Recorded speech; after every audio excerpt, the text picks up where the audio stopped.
Coming up on BCN today, it's budget day in Alberta, and the opposition is warning to brace for big cuts.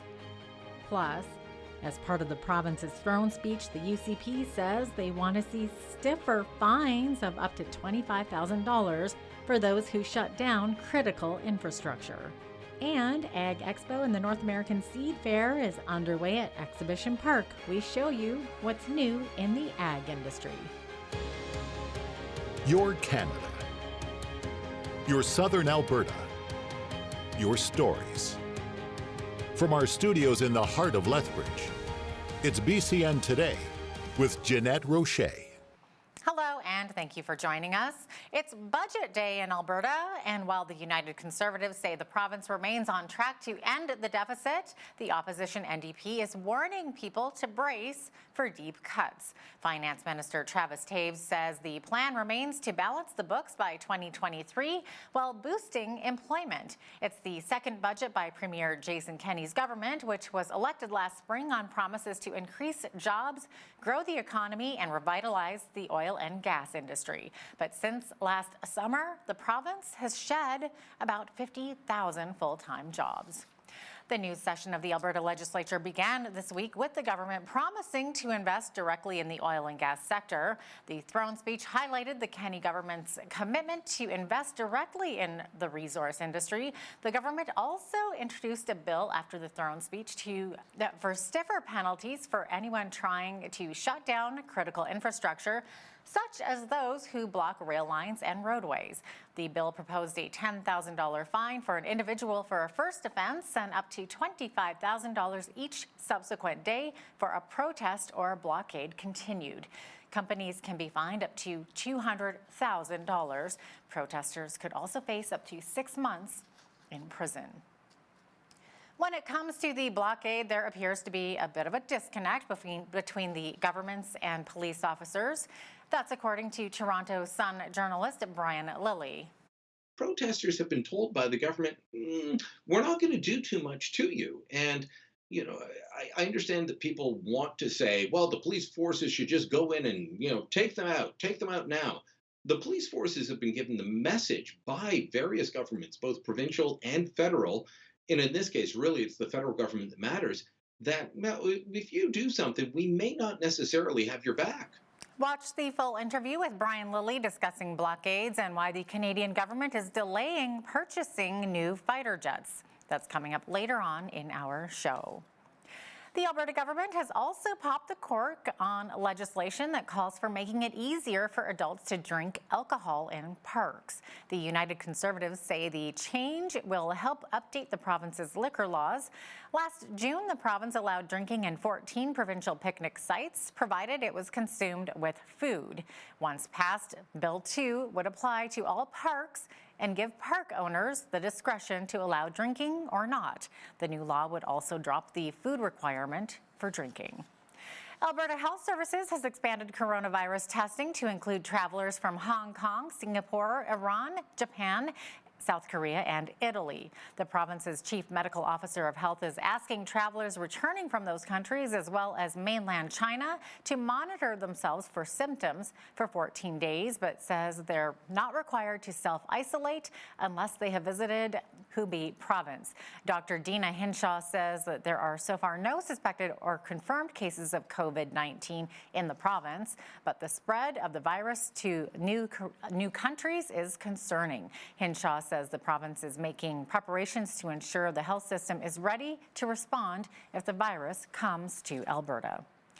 The sixth confirmed case of the novel coronavirus in Ontario is also the first case in the province of human-to-human transmission. The newly diagnosed man in his 60s is the husband of the province's fifth case, a woman who had recently been to Iran, which is experiencing one of the worst outbreaks outside of China. The husband and wife are both in self-isolation at home in Toronto. Meantime, health officials in the U.S. are warning that there is a potential of a serious corona outbreak in their country. Those with the Center for Disease Control say it's not a matter of if, but when. We will will maintain for as long as practical a dual approach where we continue these measures of aggressive containment to this disease, but also employ strategies to minimize the impact on our communities. However, current global circumstances suggest it's likely that this virus will cause a pandemic. Now, it's not so much a question of if this will happen anymore, but rather more a question of exactly when this will happen and how many people in this country will become infected and how many of those will develop severe or more complicated disease. The annual Ag Expo and North American Seed Fair is taking place at Exhibition Park. It's a chance for over 350 exhibitors to showcase their products and to demonstrate what they can do for the ag industry. BCN's Micah Quinn was there to see what's new in agriculture. The annual Ag Expo was held at Exhibition Park, and it was a chance for over 350 exhibitors to showcase their products to the public. Myrna and Marlon Huber are the owners of Huber Ag Equipment and have been showcasing their equipment all day. We've been looking for a better way to do things throughout the years, and we've come up with some products that have really helped to do that for us. And Advantage Feeders is one of those, and they allow us to control feed grain for the cattle and spread the grain feedings out throughout the day. So it keeps their pH in their rumen more balanced. The Hubers have experienced a great day so far, and Marlon enjoys showcasing his products. This is just a tool for mechanics. Many times in life you need to add some extra heat to rusty bolts and nuts to get them loosened off. This product is called MixMate. It's designed by Praxidine down in Idaho in the US. What we are doing, what this product is about, is we want to automate farmers' chemical loading systems. So they're going to sit at their home computer, they're going to enter in their chemicals, their chemical densities, they're going to pre-make the recipes of which chemicals they're going to mix. So as we start pouring, you can watch the tablet, you can watch the graph, or you can watch the numbers climb. Flip the jug on top of there. The air pressure is now on, forcing the chemical out. It's weighing the product, and it's rinsing the jug. The Ag Expo will run from February 26th to February 28th, 9 a.m. to 5 p.m. at Exhibition Park. For Bridge City News, I'm Micah Quinn. Thank you, Micah. A Calgary man shot while vacationing in Barbados on Saturday underwent surgery Tuesday, but there's still uncertainty over his condition. On Saturday, 65-year-old Ken Elliott was shot when two masked men entered his rental vacation home in Christchurch, Barbados. He was flown by air ambulance to Florida, where he had surgery to remove a blood clot in his lung damaged by a bullet, which was lodged in his vertebrae, which doctors are reluctant to remove as it could cause further paralysis, according to his wife, Linda Brooks. There's no word yet on when he may return home to Calgary. The RCMP Major Crimes Unit have arrested and charged a 19-year-old Airdrie man in the death of another 19-year-old. Hunter Van Mecklenburg has been charged with second-degree murder in the death of Calix Langenau of Airdrie, who went missing on February 15th and was last seen in northeast Calgary. On February 17th, RCMP discovered his body in a rural area of southeast of Airdrie, and following an autopsy, his death was determined to be a homicide. RCMP aren't saying what led them to the arrest, but Van Mecklenburg has been remanded into custody and will appear in Airdrie Provincial Court on February 27th. The question of whether cyclists should wear helmets sometimes provokes fury, often from those on four wheels. The question is, what has the bigger benefit, increased physical safety or creating an environment for people to cycle helmet-free, even though wearing helmets is still the law? Lethbridge needs a lot, there's a lot of infrastructure that needs to change to provide cycling to be safer as opposed with the traffic, and also increase the flow of a rider. There's certain parts of the city where it flows really well, and then all of a sudden you get into an area where now I have to get onto the mainstream road, or I have to use the sidewalk because of the access points. The reason to wear a helmet, an example to wear a helmet, I had a customer that wasn't wearing a helmet. She was in her 30s or 40s, thought it was not cool. She got a new bike. I said, no, you need a helmet. So she got a helmet. A month later, she crashed, and she doesn't know what she did. She wasn't riding trails. She was just riding across town, riding by herself, passed out, lost vision in her left eye for 6 months, but she was wearing a helmet. So if she wasn't wearing her helmet, you know, things would have been a lot worse. According to Stats Canada, between 2006 and 2017, close to 900 cyclists died in Canada, which was an average of 74 per year. The town of Fort Macleod will no longer have its 2 peace officers. The town withdrew from its agreement with the Solicitor General's Office of Alberta, which supplied the 2 CPOs. The mayor of Fort Macleod, Brent Fader, said after recent funding changes, the cost of keeping the officers was just too high. The decision was made by administration due to a lot of pressures on their current program. There's reclassification of some of our officers. For a town our size, it became harder and harder to justify the need for a full-out CPO program. So our community felt it was best that we change the CPO program into more of a bylaw enforcement program. The town of Claresholm, which put out a call for immigrants to fill some jobs, received 5,000 applications. The town itself only has a population of around 3,800. Economic Development Officer Brady Schnell says the town was surprised to see so much interest in jobs. Brady said the town received applications from more than 70 different countries. Claresholm will accept 20 people and their families each year for the next few years as part of an immigrant pilot program. The Red Deer Regional Hospital will be receiving a cash infusion of $100 million from the province. The government announced that the money will be going towards expansion of healthcare services at the facility. The Red Deer Regional Hospital Center provides a full spectrum of acute care, including advanced surgery, internal medicine, pediatrics, critical and emergency care. Around 50% of patients seen at the hospital are referred from outside of Red Deer. South of the border, an employee opened fire Wednesday at one of the nation's largest breweries in Milwaukee, killing 5 fellow workers at the Molson Coors complex before taking his own life. At approximately 2:08 p.m.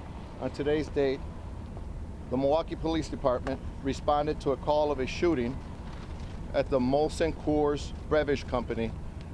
Officers located the suspect, a 51-year-old Milwaukee man, deceased from an apparent self-inflicted gunshot wound.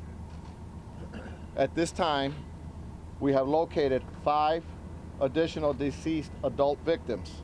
The victims all worked at Molson Coors, and no members of the general public were involved. Because there were 5 individuals who went to work today, just like everybody goes to work. And they thought they were going to go to work, finish their day, and return to their families. They didn't, and tragically, they never will. We heard about the incident going on down the street. We opened up to make sure that Miller employees had a place to go. We knew several had been evacuated and they didn't have access to keys, money, their jackets. So I went on between text messages and Facebook, let them know, come on down, we'll get you guys some drinks, we'll get you some food, we'll let you watch the news, try to help them figure out what's going on. After surviving the hot seat in Tuesday's televised debate, Vermont Senator Bernie Sanders traveled to Myrtle Beach to close out his South Carolina campaign before moving on to the Super Tuesday states. These guys say Bernie can't beat Trump. Well, let me say something to them. Take a look at the last 50 polls. We beat Trump 47 of them.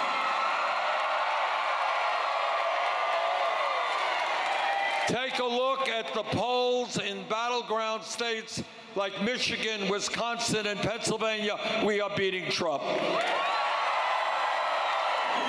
I like his honesty and integrity. I like that he is for the working people as opposed to, himself, like a lot of our other politicians. Well, it's a nice mild day out there today, but we could see some wind gusts up to 70 km. Complete weather details are coming up after the break. Stay with us.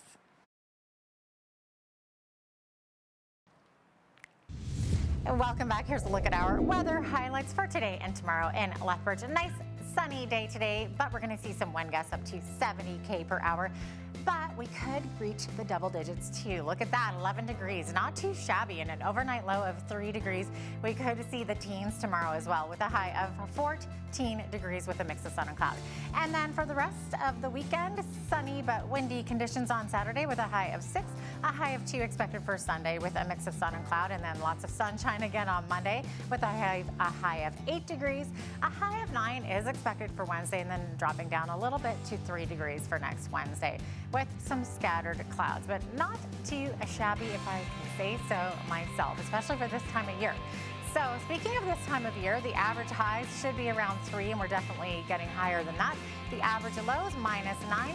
The high temperature on this day was 22 degrees. It was in 1992, and the chilliest day on record was back in 1955. It was -34. The sun rose this morning at 7:19 a.m. and it will be setting at 6:09 p.m., giving us exactly 4 minutes more of daylight today than we had yesterday. Pretty exciting. So over to the west coast, Victoria could see a lovely 11 degrees today. Same thing for Vancouver. Vancouver could expect some showers though.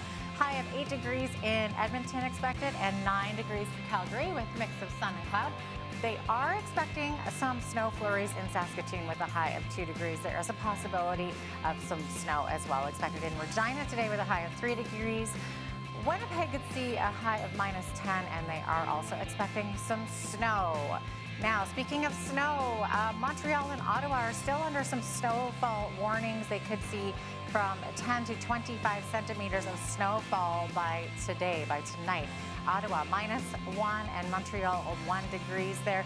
Fredericton, same thing. They are under a snowfall warning as well. They could see 15 to 30 centimeters falling today with a high of -1, 0 degrees in Charlottetown. Same thing for Halifax, and -5 over in the St. John's, Newfoundland. Snow all throughout Atlantic Canada today. There you go. That is your weather forecast. Here's a look at what's happening in your community. Here's your Bridge City News Community Calendar. L'Arche Association of Lethbridge is holding their second annual benefit dinner and silent auction on Saturday, February 29th from 4:30 to 9 p.m. at the Multicultural Center. Enjoy delicious catered dinner and special guest speaker Michael McDonald. Tickets are $100, from which $60 tax receipts will be given. Support this worthy cause and purchase yours today by calling 403-328-3735, extension 4. For details, visit larchelethbridge.org.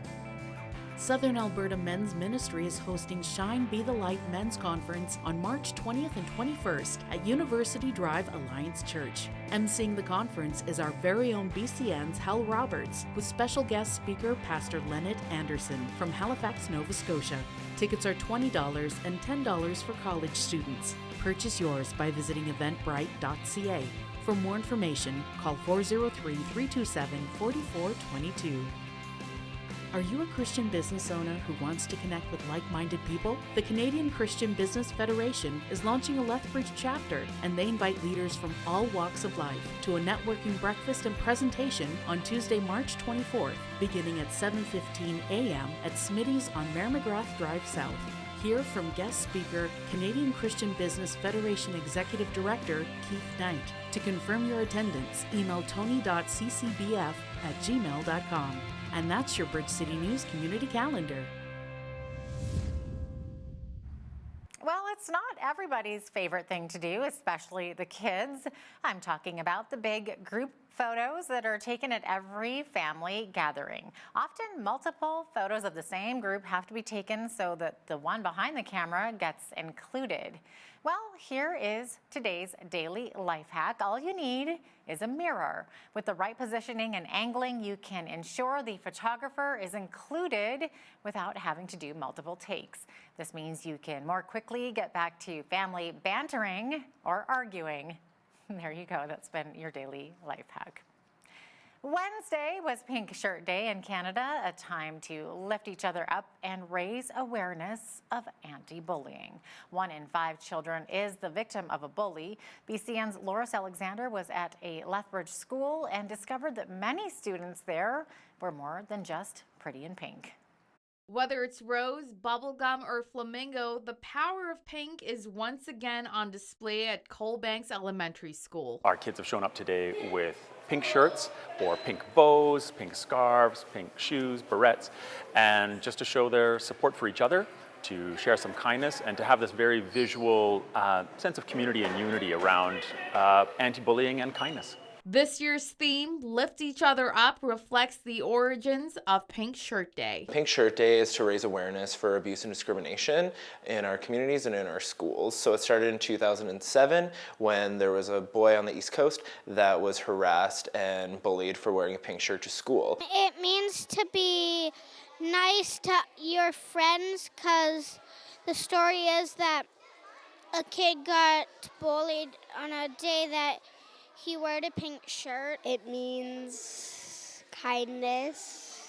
One boy at a school, he wore a pink shirt and everybody made fun of him, and then one day other boys started to wear it. It means a lot to me. So like there was this boy, he wore a pink shirt one day, people started bullying him, and like other people, like probably he didn't even know them, like stood up for him. Like he wore a pink shirt day too, and then it started spreading the whole entire school. They understand that we are wearing pink shirts to remind us to be kind to one another, and to remind us to not be bullies, and to remind us that if somebody's a little bit different, that's just fine. For Bridge City News, I'm Loris Alexander.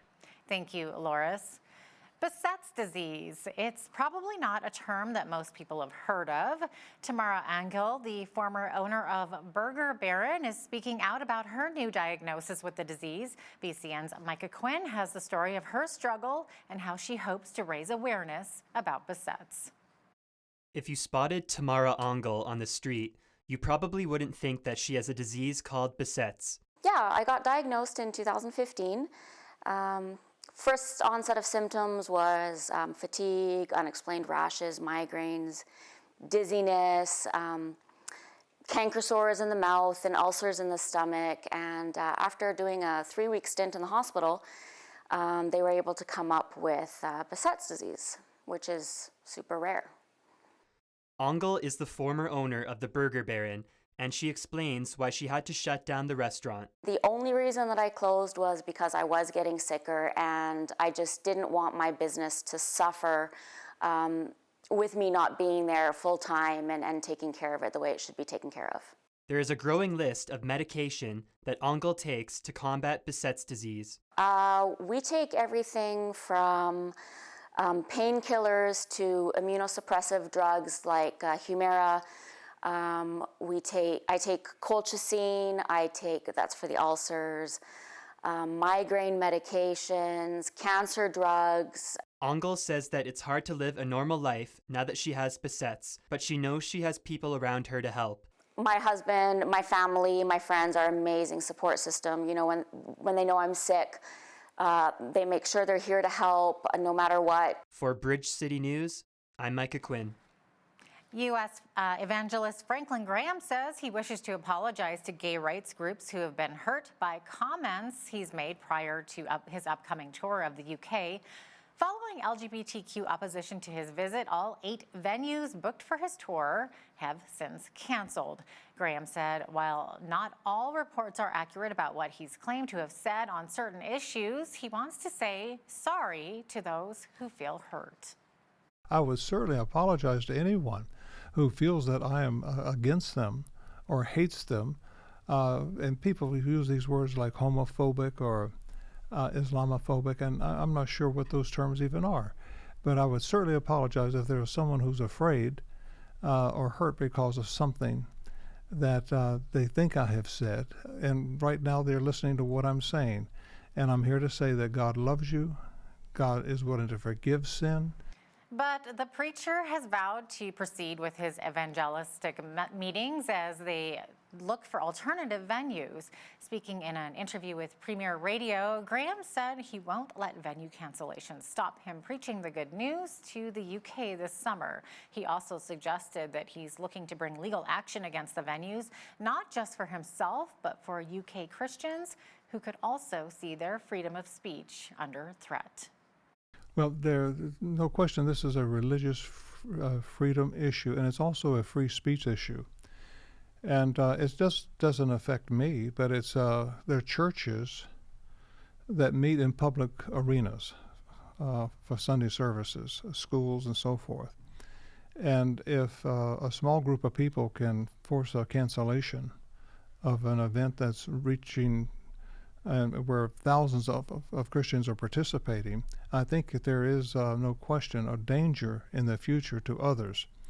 And so we certainly, we did have a contract signed with these venues, and they've breached the contract.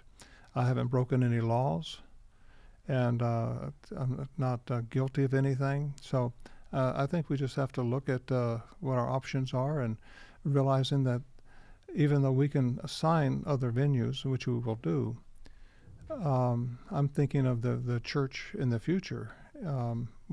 We need to do something to try to protect them.